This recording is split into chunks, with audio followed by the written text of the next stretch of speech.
বুধবার দুপুরে বিশালগড় নিচের বাজারে সমস্ত ব্যবসায়ীদের সহযোগিতায় মহাসমারোহে সম্পূর্ণ হলো বিশালগড় সার্বজনীন গণেশ উৎসবের খুঁটি পুজো।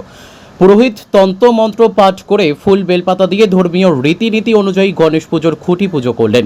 উপস্থিত ছিলেন বিশালগড় নিচের বাজারের ব্যবসায়ী বৃন্দ।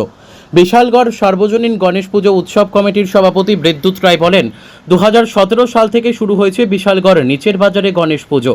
8 বছর ধরে বিশালগড় নিচের বাজারে মহাসমারোহে সমস্ত ব্যবসায়ীদের সহযোগিতায় প্রতি বছরই হয়ে আসছে এই গণেশ পুজো। এবার ও বিশালগড় নিচের বাজারের ব্যবসায়ী বৃন্দ সিদ্ধান্ত নিয়েছে গণেশ পুজো করবে।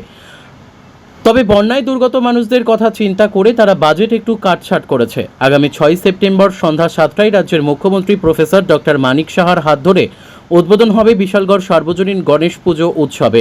6 সেপ্টেম্বর গণেশের আগমন, 7 থেকে 8 এবং 9 সেপ্টেম্বর হবে প্রতিদিন অন্নভোগ, থাকবে সাংস্কৃতিক অনুষ্ঠান এবং 10 তারিখ দশমী হবে।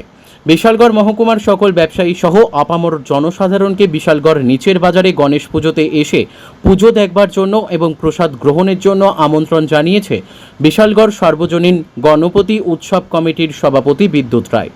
আজকে আমরা বিশালগড় সার্বজনীন গণেশ পূজা নিচের বাজার 8 বছর চলছে।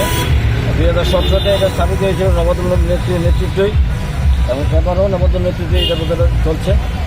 এবার আমরা বিশালগড় সবাই সহযোগিতা মিলিয়ে আমরা পূজাটা করতেছি। আর আমরা বাজেট এবার ছিল ভালো, কিন্তু বিশালগড় বন্যা পরিস্থিতির কারণে আমরা খুব শুরু করে আমরা পূজাটা করতেছি। কারণ পূজা নিয়ে কোনো সামাজিক কর্মসূচি আছে ক্লাব, মানে এই ব্যবসা এটার? আমরা গান বাজা বিভিন্ন প্রোগ্রাম আমরা আছে, বস্ত্রদান আছে। বস্ত্রদান প্রতি বছরই হয়, 70 থেকে আমরা 8 বছর চলছে। আমরা এবারও হোক। মূলত পূজাটা কোন জায়গায় হচ্ছে? নিচের বাজার। নিচের বাজার মানে এটা সার্বজনীন ব্যবসা নিয়ে সমস্ত ব্যবসায়িক সমগ্র বিশালগড় যা বাসিয়া সবাই মিলে আমরা পূজা। এখানে কতদিন অন্নভোগ থাকে বা প্রসাদ কতদিন দেওয়া হয়? আমরা 3 দিন থাকে। 3 দিন। প্যান্ডেল কার হাত ধরে উদ্বোধনের চিন্তাধারা রয়েছে? প্যান্ডেল আমরা প্রতি বছরই আমরা সিএমই মুখ্যমন্ত্রী উদ্বোধন করে। প্রথম বিপ্লব দেয়, দ্বিতীয় বছর বিপ্লব দেয়, এখনো দেয় মানিক শাহ দাস, গত 23 মানিক শাহ